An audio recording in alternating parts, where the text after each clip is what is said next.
আমরা পদার্থবিজ্ঞানের একটা গুরুত্বপূর্ণ শাখা স্থির তড়িৎ বিজ্ঞান সম্বন্ধে আলোচনা করব। আমরা এই তড়িৎ কথাটির সঙ্গে বিভিন্ন রকমভাবে যুক্ত। আজ থেকে হাজার বছর পূর্বে যদিও এই কথাটির সঙ্গে আমরা পরিচিত হয়েছি, আজ আধুনিক বিজ্ঞানের দিনে দাঁড়িয়ে আমাদের চারপাশে যে সমস্ত যন্ত্রপাতি আমরা দেখতে পাই, সে কম্পিউটার থেকে মাইক্রো ওভেন, সবই তড়িতের সঙ্গে সংযুক্ত। পরমাণু থেকে শুরু করে আমাদের নার্ভ সিস্টেমের মধ্য দিয়ে যে পালস যায়, তাও তড়িতের সঙ্গে যুক্ত। এই তড়িৎ যা উৎপত্তি স্থলে সীমাবদ্ধ থাকে, তাহাই হচ্ছে স্থির তড়িৎ। এই স্থির তড়িতে প্রথম অধ্যায়ে আমরা জানব স্থির তড়িৎ বিজ্ঞানের প্রাথমিক ঘটনাবলী। স্থির তড়িৎ বিজ্ঞানের প্রাথমিক ঘটনাবলী।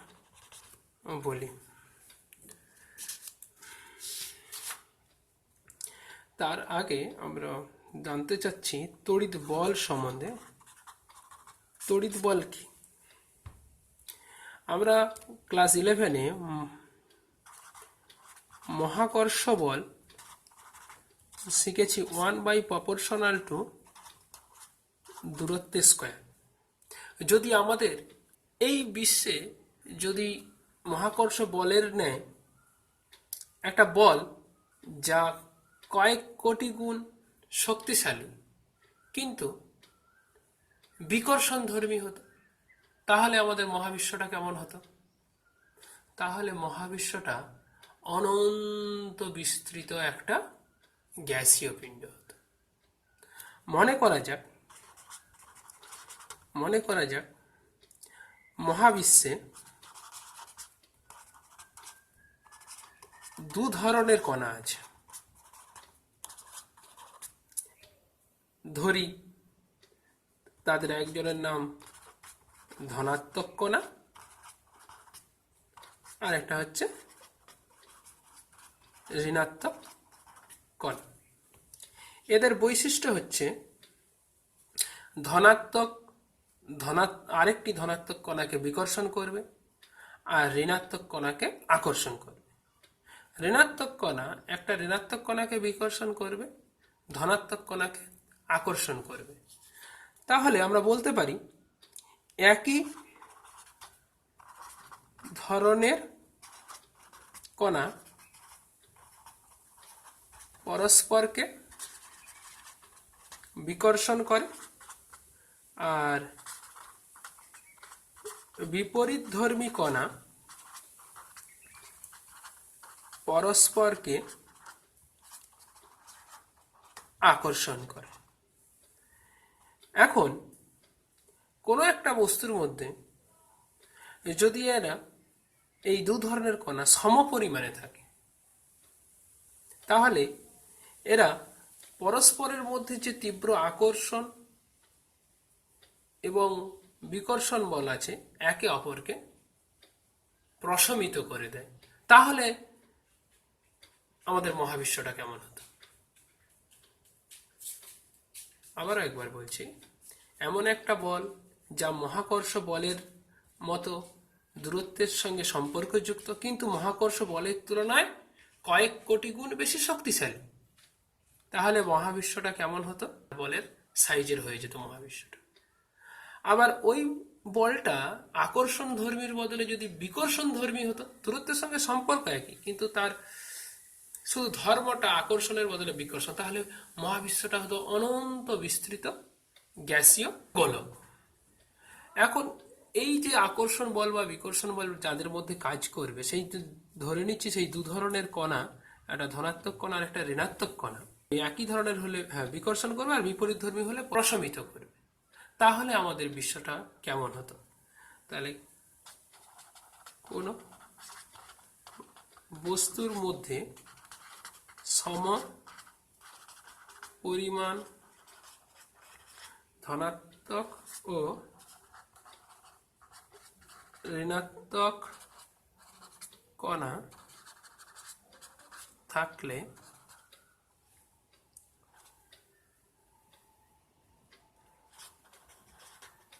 আকর্ষণ এই প্রচণ্ড আকর্ষণ বিকর্ষণ বল পরস্পরকে প্রশমিত করত। প্রশ্ন, তাহলে মহাবিশ্ব কেমন হতো? অ্যান্সারটা খুব সহজ, সাধারণ উত্তর কি না, আমরা যে মহাবিশ্বে বসবাস করি। এবার আসছি আধান। স্থির তড়িতের মূল বিষয় হচ্ছে আধান। কোনো একটা পরমাণু যদি ধরে নেওয়া হয়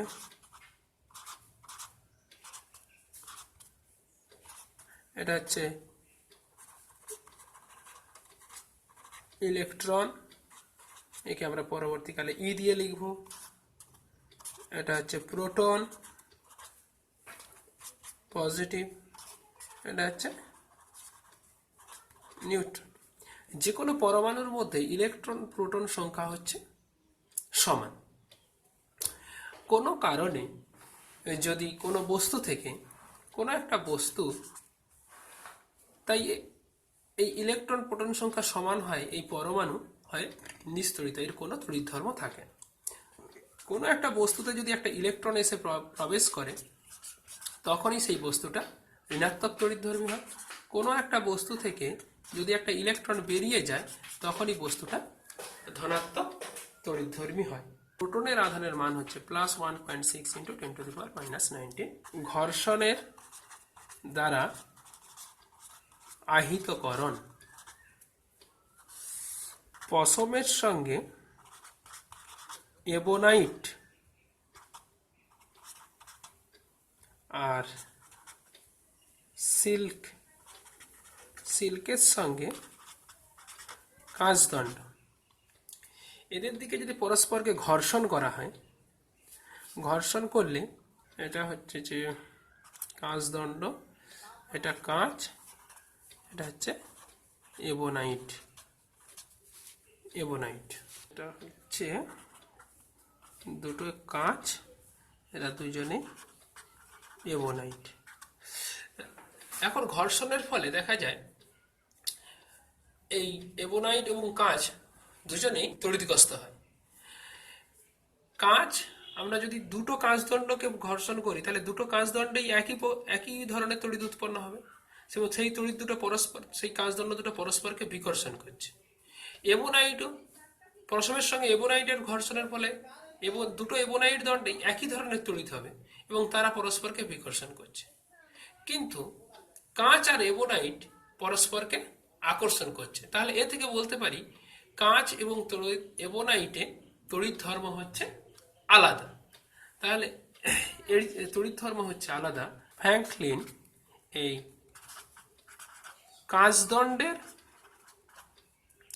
আধানের নাম দেন ধনাত্মক আধান, আধানের নাম দেন ঋণাত্মক আধান।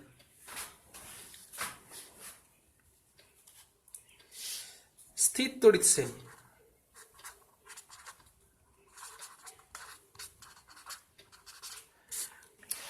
এটা হচ্ছে স্থির তড়িৎ শ্রেণী। এই স্থির তড়িৎ শ্রেণীতে এদিক থেকে পশম, কাঁচ, কাঠ, সিল্ক, কাগজ, মানুষের দেহ, ধাতব পদার্থ, ইবোনাইট, গালা, অ্যাম্বার, রজন, সেলুলাইড, এগুলো থেকে যে কোনো দুটোকে নিয়ে যদি ঘর্ষণ করা যায় তাহলে যে প্রথমে থাকবে সে হবে ধনাত্মক, পরে যে থাকবে সে হবে ঋণাত্মক।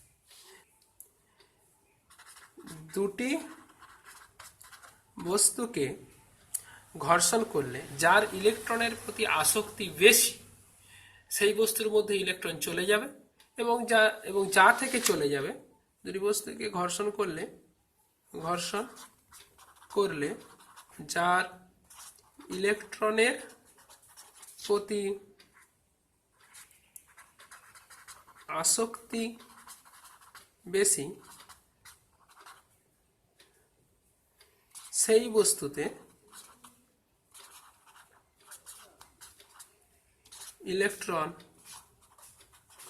অপর বস্তু থেকে এসে প্রবেশ করবে এবং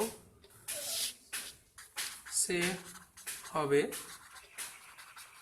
ঋণাত্মক ও অপর বস্তু ধনাত্মক। আধানের বৈশিষ্ট্য। আধানের বৈশিষ্ট্য 1 কোয়ান্টায়ন। যেহেতু ইলেকট্রনের সঞ্চালনের ফলে একটা বস্তু ধনাত্মক ও ঋণাত্মক হয়, তাই যে কোনো বস্তুর আধান হবে, যে কোনো বস্তুর মোট আধান হবে ইলেকট্রনের আধানের সরল গুণিতক। অর্থাৎ কোনো বস্তুর আধান কিউ হলে n = q by plus minus Q by E, যেখানে n হবে পূর্ণ সংখ্যা। আধানের সংরক্ষণ নীতি। কোনো বিচ্ছিন্ন সংস্থার মোট আধান সর্বদা ধ্রুবক হবে।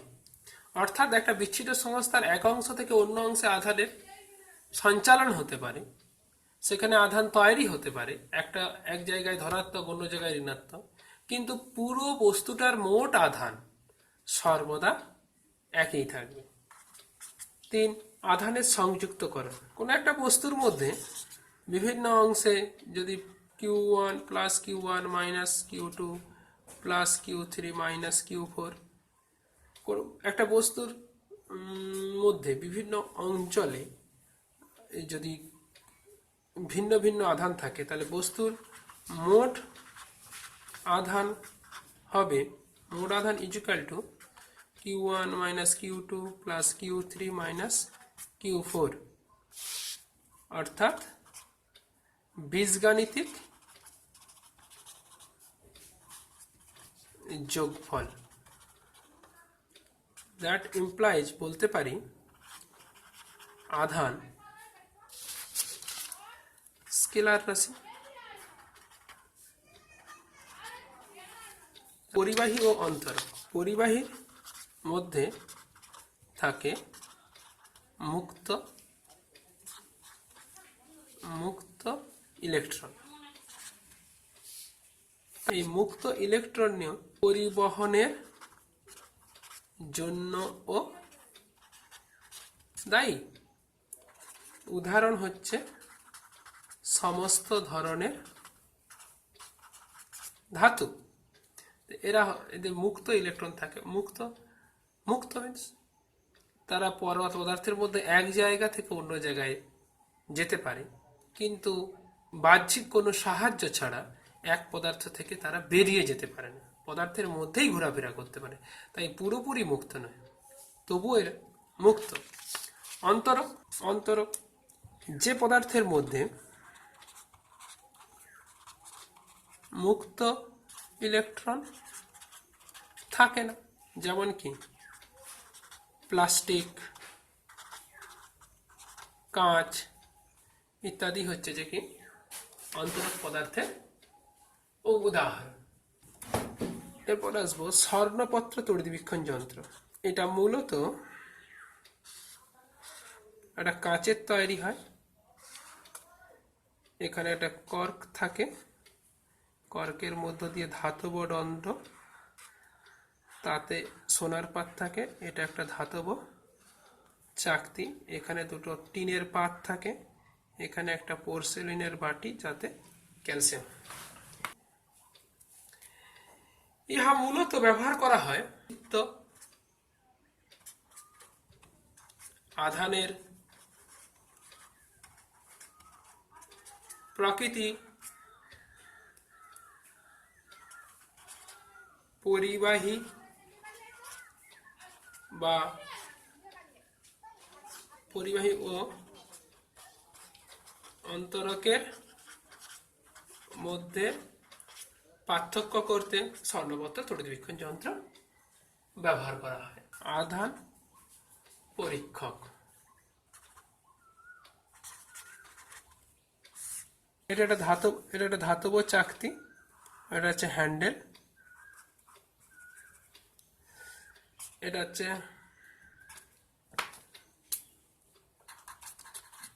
ধাতব চাকতি,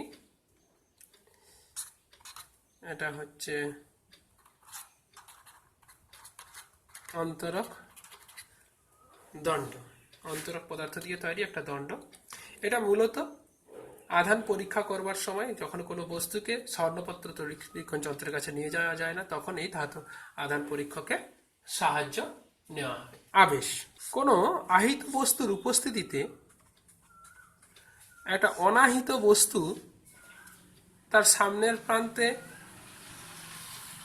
বিপরীতধর্মী আধান আর দূর প্রান্তে সমধর্মী আধানের সৃষ্টি হয়। এই ঘটনাটাকেই আবেশ বলে। এটাকে বলা হয়, এদের বলা হয় আবিষ্ট আধান, এরা হচ্ছে আবিষ্ট আধান, আর এইটাকে বলা হয় আবেশকারী আধান। আবিষ্ট আধানের কিছু বৈশিষ্ট্য। এক, এর আবিষ্ট আধানের বৈশিষ্ট্য, আবেশের ফলে, এই ঘটনাটার নাম হচ্ছে আবেশ। আবেশের ফলে একই সঙ্গে সমপরিমাণ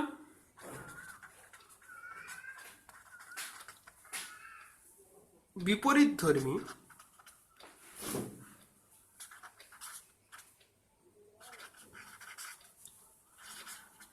তড়িদাধানের সৃষ্টি হয়। দুই, আবেশকারী আধান সরিয়ে নিলে আবেশকারী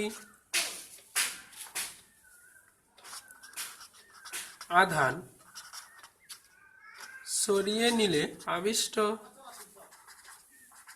আধানগুলি একে অপরকে প্রশমিত করে। 3 নম্বর, আবেশকারী আধানের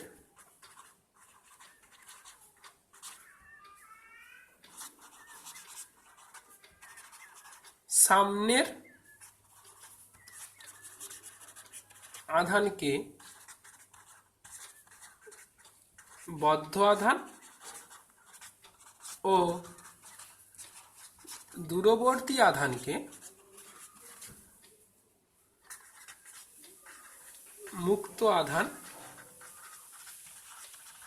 বলে। এটা হচ্ছে আমাদের কাছে বদ্ধ আধান, আর এটা হচ্ছে মুক্ত আধান। আবেশের মাধ্যমে স্বর্ণপত্র তড়িৎবীক্ষণ যন্ত্রকে পজিটিভ ধনাত্মক আধানে আহিত করো। ফার্স্ট, স্বর্ণপত্র একটি তড়িৎবীক্ষণ যন্ত্র, এই হচ্ছে চাকতি, এর সামনে যদি একটা কিসে করা হবে ধনাত্মক, তারপরে একে নিয়ে আসতে হবে আমাকে এর সামনে ঋণাত্মক, তাহলে আবেশের জন্য এখানে আমরা পাবো কি ধনাত্মক, আর দূরবর্তী প্রান্তে আমরা পাবো ঋণাত্মক, 1 নম্বর স্টেপ।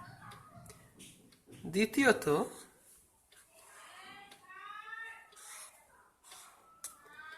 আমরা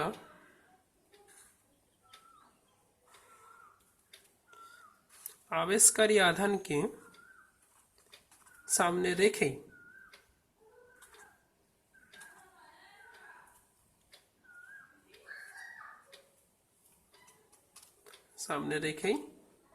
যদি এটাকে একটা তার দ্বারা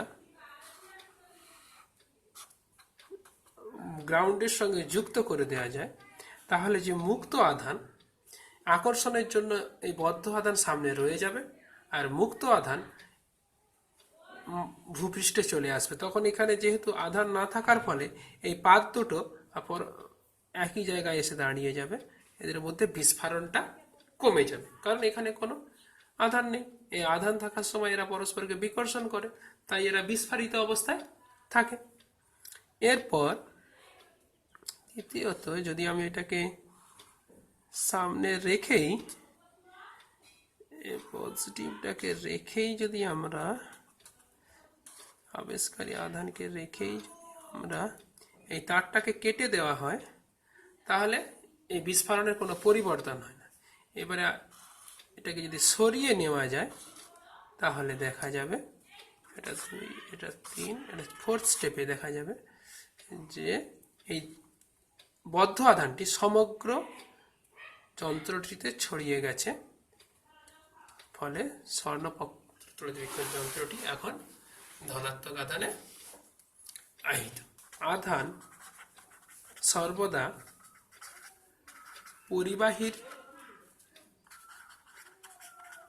বাইরের পৃষ্ঠেই অবস্থান করে। এটা আমরা একটা পরীক্ষার দ্বারা প্রমাণ করতে পারি। অনেকগুলো আছে, ফ্যারাডের প্রজাপতি জাল পরীক্ষা আছে, বয়াটের পরীক্ষা আছে। আমরা একটা সহজ একটা পরীক্ষা নিয়ে চলে যাচ্ছি। এটা অর্ধফাঁপা একটা পরিবাহী গোলক, তাকে একটা অন্তরক স্ট্যান্ডের উপর পড়ানো হয়েছে।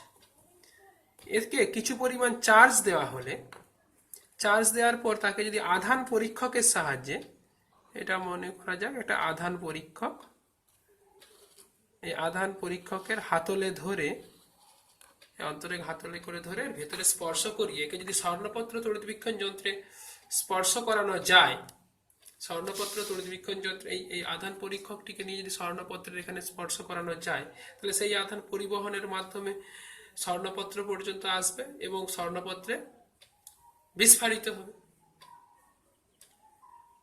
এ থেকে বলা যেতে পারে যে এই পৃষ্ঠে আধান আছে, কিন্তু এরকম কোনো রূপ স্বর্ণপত্র তড়িৎবিজ্ঞান যন্ত্র বিক্ষেপ দেখায় না। তাই আমরা বলতে পারি ভেতরের পৃষ্ঠে কোনো আধান নেই। এবার আধান পরীক্ষকটিকে যদি বাইরের পৃষ্ঠে স্পর্শ করিয়ে যদি এখানে স্পর্শ করানো যায়, তাহলে দেখা যায় যে এই পত্র দুটি বিস্ফোরণের পরিবর্তন হয়। এটা কমতেও পারে, বাড়তে পারে, তার এর পূর্ববর্তী কি অবস্থায় ছিল তার উপর নির্ভর। এতে যদি বিস্ফোরণের কোনরূপ পরিবর্তন হয়, তাহলে আমি বলবো এই আধান পরীক্ষকের মধ্যে আধান আছে, এবং আধানটি কোথা থেকে এসেছে না বাইরের পৃষ্ঠ থেকে। এ থেকে প্রমাণিত হয় যে আধান সর্বদা পরিবাহীর বাইরের পৃষ্ঠে অবস্থান করে। কারণ কি?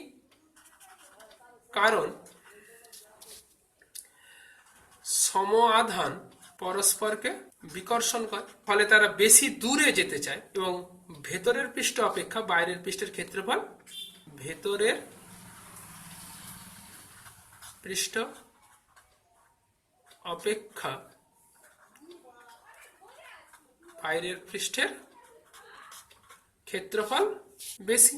বিকর্ষণের ফলে বেশি স্থান দখল করতে তাই বাইরের পৃষ্ঠে অবস্থান করে। পৃষ্ঠে অবস্থান করে। এরপর আমরা আসছি তড়িৎ পর্দা। তড়িৎ পর্দা হচ্ছে যেহেতু বাইরের কোনো একটা পরিবাহীর ভেতরের পৃষ্ঠে কোনো আধান থাকে না, তাই ফাঁপা পরিবাহীর ভেতরে যদি কোনো বস্তুকে রাখা হয় তার উপর আধানের কোনো প্রভাব থাকবে না।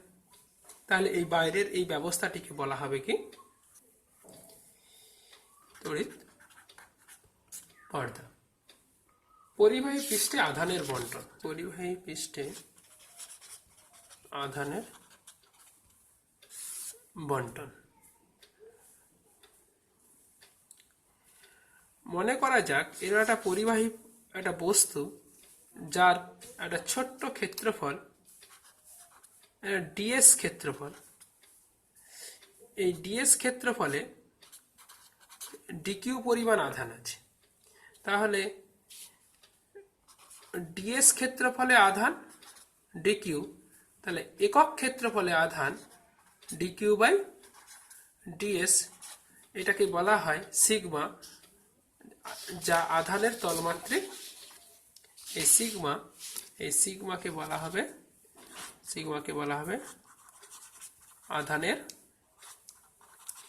তলমাত্রিক ঘনত্ব।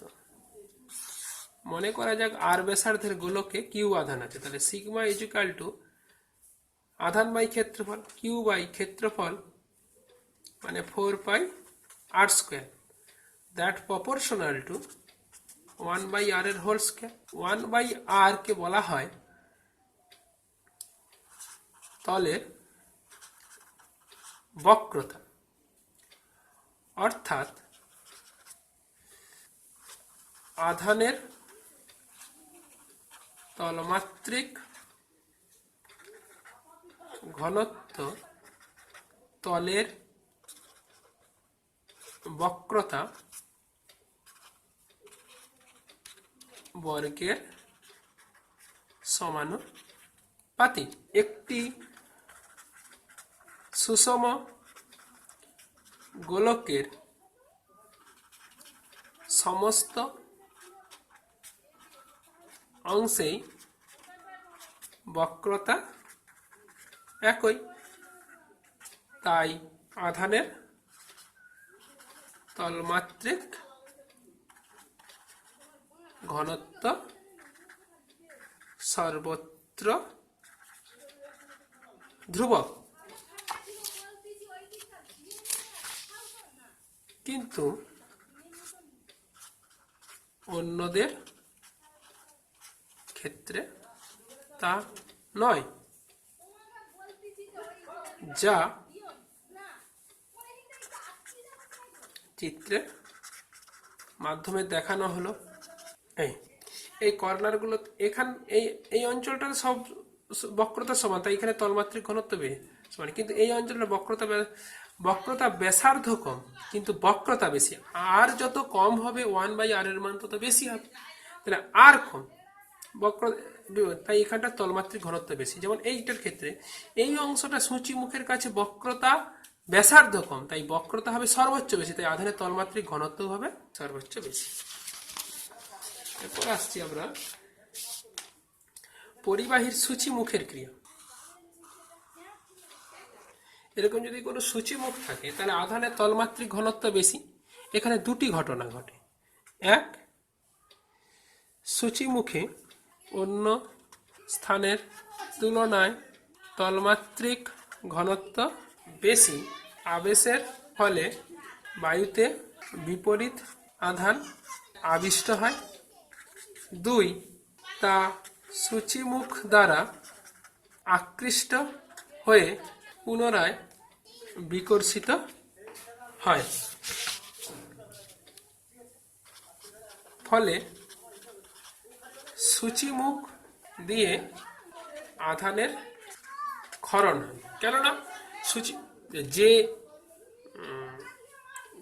বিপরীত সংস্পর্শে এলো এই বস্তুটা যে আধান, ওই বায়ুকণা সেই আধানে আহিত হবে। আর সম আধান পরস্পরকে বিকর্ষণ করে, অন্যান্য তুলনায় এখানে ঘনত্ব বেশি, তাই এখানে বেশি আহিত হবে, এখানে বেশি বিকর্ষণ বল অনুভব করবে, তাই এখান থেকে দ্রুত বিকর্ষিত হয়ে দ্রুত সরে চলে যাবে। এখানে যদি একটা এরকম মোমবাতি রাখা যায়, তাহলে মোমবাতি রাখা যায়, দেখা যাবে তার শিখা এরকম ভাবে বেঁকে গেছে, অর্থাৎ এদিকে যেন একটা বায়ু প্রবাহ হচ্ছে। একে বলা হয় তড়িৎ বার্তা। তড়িৎ বার্তা। এবারে আমরা আসবো, একে সূচিমুখে সেচন ক্রিয়াও করা হয়। তাই কোনো বস্তুকে যদি আধান ধরে রাখতে হয় তাকে সুষম গোলক হতে হবে। সুষম গোলক না হলে, সে যদি সামান্যতম যদি বক্রতা ব্যাসার্ধের যদি পার্থক্য থাকে, আধানের তলমাত্রিক ঘনত্ব আলাদা হওয়ার জন্য তা থেকে আধানের ক্ষরণ হতে থাকবে এবং ক্রমে সে আধান সেখান থেকে বেরিয়ে যাবে। এরপর আমরা আসবো আমার বজ্রবহ বা বজ্র নিবারক।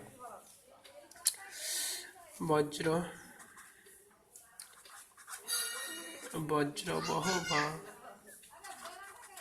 বজ্র নিবারক। সাধারণত মেঘগুলো হয় একটা আধানের আধার। বেশিরভাগ ক্ষেত্রে নিচের দিকের মেঘগুলো 3 কিলোমিটার পর্যন্ত যে মেঘগুলো হয় তাতে নেগেটিভ আধান থাকে, আর উপরের দিকে যেগুলো থাকে তাকে পজিটিভ আধান থাকে। এই নেগেটিভ আধানগুলো ভূপৃষ্ঠের উপর তাদের দুটো যদি আলাদা আধানের মেঘ থাকে তাহলে তাদের মধ্যে তীব্র তড়িৎ ক্ষেত্রের জন্য তার ভেতরের বায়ুকণাগুলো কি বলা যায়, বায়ুকণাগুলো আহিত হয়ে প্রচুর একটা সরু চ্যানেলের মধ্য দিয়ে যেন সমস্ত আধানগুলো প্রবাহিত হতে চায়। এর ফলে প্রচুর তাপ উৎপন্ন হয়। সেই জায়গায় তাপে বায়ুমণ্ডল প্রসারিত হতে চায়, কিন্তু বাইরের চাপ তাকে কি করে পুনরায় সংকুচিত করতে চায়। এই দ্রুত সংকোচন প্রসারণের জন্যই মেঘে গুড়গুড় শব্দ হয়।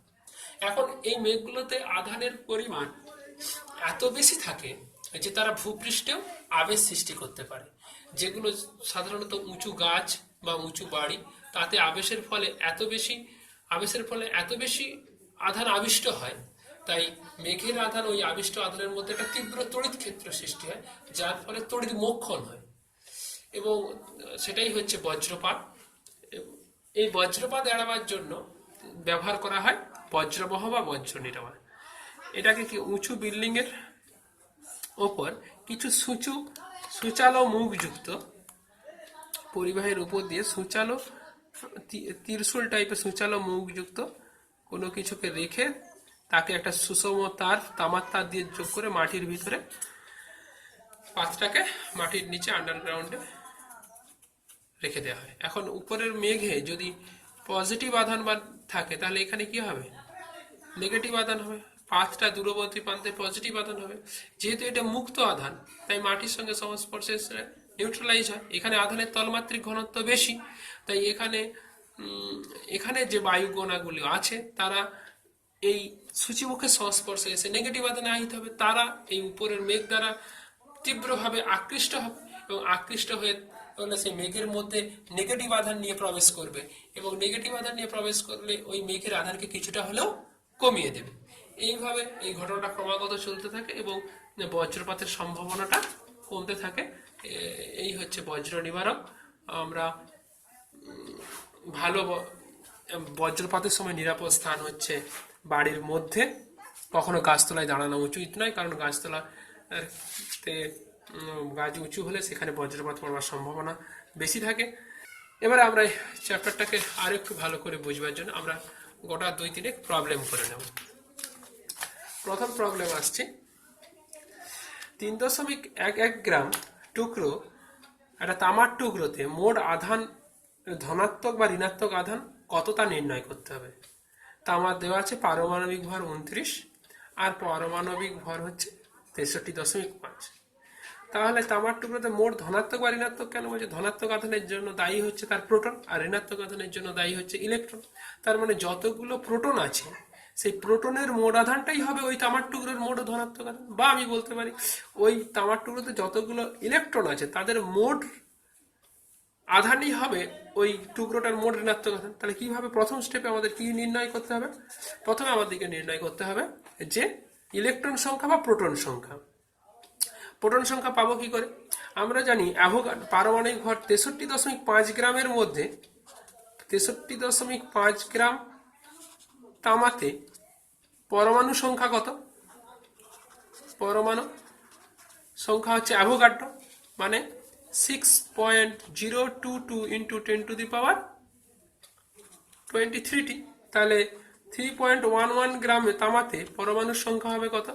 6.022 into 10⁻23 divided by 63.5 into 3.11t, that is equal to 0.295 into 10⁻23t।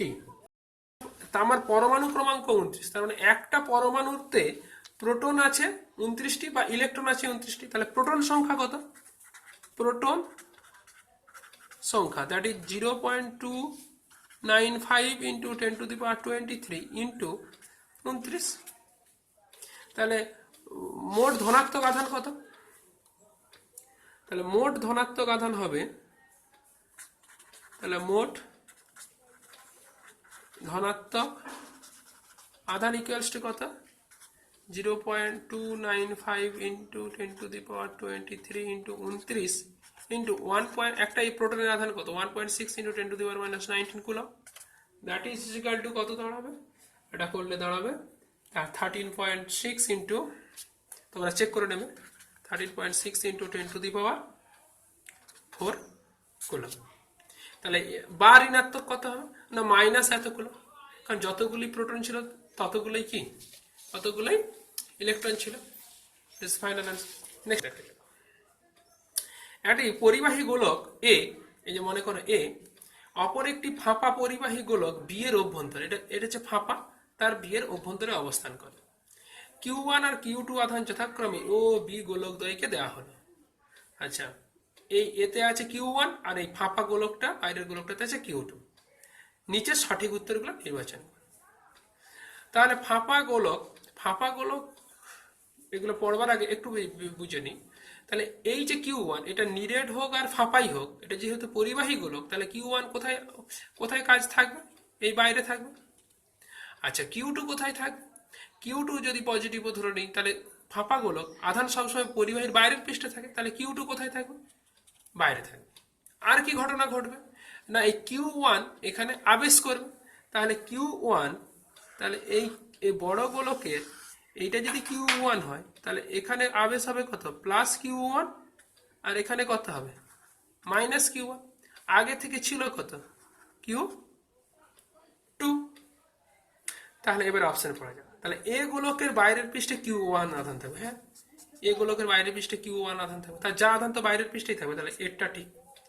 B গোলকের ভেতরের পৃষ্ঠে মাইনাস Q1 আধান থাকবে।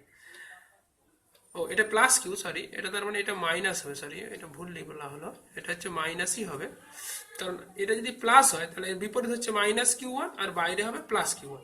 হ্যাঁ ঠিক। তাহলে এই আবেশের জন্য মাইনাস Q1 কোথায় হবে? ভিতরের দিকের গোলকে। এটা হচ্ছে বদ্ধ আধান, আর মুক্ত আধানটা হবে কোথায়? দূরবর্তী প্রান্তে। তাহলে বাইরের পৃষ্ঠে, আর বাইরের পৃষ্ঠে আগে থেকে কত বসে আছে? Q2। নিজের Q2 আর আবেশের জন্য Q1, তাহলে বাইরের আধান মোট কত হলো? Q1 plus Q2। তাহলে দেখা যায় বি গোলকের বাইরের পৃষ্ঠে Q2 আধান থাকবে না, এটা ঠিক হলো, এটা ভুল হলো। বি গোলকের বাইরে Q1 প্লাস Q2 থাকবে, এটা ঠিক হলো। এটা একটা প্রবলেম গেল। এরপর আসছি এটা 4 মিলিমিটার ব্যাসার্ধ বিশিষ্ট এবং একই আধানে আহিত 64 জলবিন্দু সংযুক্ত একটি বড় জলবিন্দু। তার মানে এরকম একটা ছোট আর ব্যাসার্ধের অ্যান্সার। এটা আর ব্যাসার্ধের একটা জলবিন্দু ছিল, সেটা যুক্ত হয়ে এরকম কপিস না 64টি এরকম যুক্ত হয়ে এরকম একটা বড়, দ্যাট ইকুয়ালস টু বড় আর ব্যাসার্ধের একটা গোলক তৈরি হলে উভয় ক্ষেত্রে তলমাত্রিক ঘনত্বের অনুপাত নির্ণয় করো। তাহলে এখানে কি কি আছে? প্রথম কথা যাওয়ার আগে কোন কোন সংরক্ষণ সূত্র এখানে প্রযোজ্য হবে? তাহলে সংরক্ষণ সূত্র প্রথমে আসবো আমি আয়তন সংরক্ষণ, কারণ 64টা জলবিন্দুর ভর যা হবে একটা জলবিন্দু, তাহলে প্রথমে আয়তন সংরক্ষণ, আয়তন সংরক্ষণ বা ভর সংরক্ষণ বললেও একই হস্ত। আয়তন, তার মানে আয়তন সংরক্ষণ থেকে কি লিখতে পারি? 64 গুণিত 4/3 পাই ছোট আর কিউ সমান 4/3 পাই ইন্টু বড় আর কিউ। দ্যাট ইমপ্লাইজ 4/3 পাই কেটে গেলে 4r ইকুয়াল টু বড় আর। 2 নম্বর, আমরা আধানের ধর্মে পড়েছি একটা বিচ্ছিন্ন সংস্থার আধান সর্বদা ধ্রুবক থাকে। তার মানে এই 64টা জলবিন্দু মিলেই তো এই বড় বিন্দুটা হয়েছে। তার মানে এদের যে আধান ছিল সেটাই নিশ্চয়ই এর আধান। তাহলে এদের প্রত্যেকের যদি আধান কিউ হয়, তাহলে এর আধান কত হবে? এই বড় কিউ ইজুকাল টু কি 64। তাহলে আধান সংরক্ষণ থেকে লিখতে পারি, আধান সংরক্ষণ থেকে আমি লিখতে পারি, তাহলে বড় কিউ আধান 64 ইন্টু ছোট কিউ ইজুকাল টু কি 64টা আধান মানে এর বড় আধান। এবারে আসছি, আমাকে কি বের করতে বলছে? উভয় ক্ষেত্রে তলমাত্রিক ঘনত্বের অনুপাত। তলমাত্রিক ঘনত্ব কি শিখেছি? তলমাত্রিক ঘনত্ব শিখেছি। তাহলে ছোট গোলকের ক্ষেত্রে স্থলমাত্রিক ঘনত্ব ধরে নিলাম সিগমা 1, এর কত সিগমা 2। তাহলে sigma 1 by sigma 2 that only proportional to কি Q by R square, Q by ক্ষেত্রফল। তাহলে এই কিউ বাই এর কিউ একটা, কিউ বাই এর ক্ষেত্রফল কত ছিল? একটা বেটা 4 পাই আর স্কয়ার। আর এর ক্ষেত্রে কি কত? বড় গোলকে বড় কিউ বাই 4 পাই বড় আর স্কয়ার। তার মানে বড় আর বাই ছোট আর এর আর স্কয়ার ইন্টু ছোট কিউ বাই বড় কিউ, ছোট কিউ বাই বড় কিউ, দ্যাট ইজ ছোট কিউ বাই 1 বাই সিগমা 2 সমান বড় আর ইকুয়ালস টু কত? 4r বাই আর এর হোল স্কয়ার ইন্টু ছোট কিউ বাই বড় কিউর জায়গায় লিখতে পারি কি 64 ইন্টু ছোট কিউ, কেটে গেল আর স্কয়ার আর আর কেটে গেল, 4 4 16 বাই 64 মানে 1/4 সমান 1:4। আচ্ছা, এরপর আমরা আসছি, দুটি একই প্রকার পরিবাহী গোলককে আবেশের দ্বারা আহিত করার পর পর্যাপ্ত দূরে রাখা হলো। 1 ও 2 নম্বর গোলক দুটিকে আধান যথাক্রমে প্লাস কিউ ও মাইনাস কিউ। তার মানে কি, একটা হচ্ছে এটা 1 নম্বর গোলক, এটা হচ্ছে 2 নম্বর গোলক। এতে আছে কত? প্লাস কিউ, এতে আছে কত? Minus Q. আবেশের দ্বারা করা হয়েছে। তৃতীয় একটি একই প্রকার, প্রথমে সে হচ্ছে যে 3 নম্বর গোলক, তারা এর কিউ ইকুয়াল টু কত? 0। অনাহিত গোলককে প্রথমে 1 নম্বর গোলকের সঙ্গে স্পর্শ করা হলো। তাহলে প্রথমে কি হচ্ছে? 1 যুক্ত 3, তাহলে এতে 0, এতে কিউ, পরিবাহী গোলক।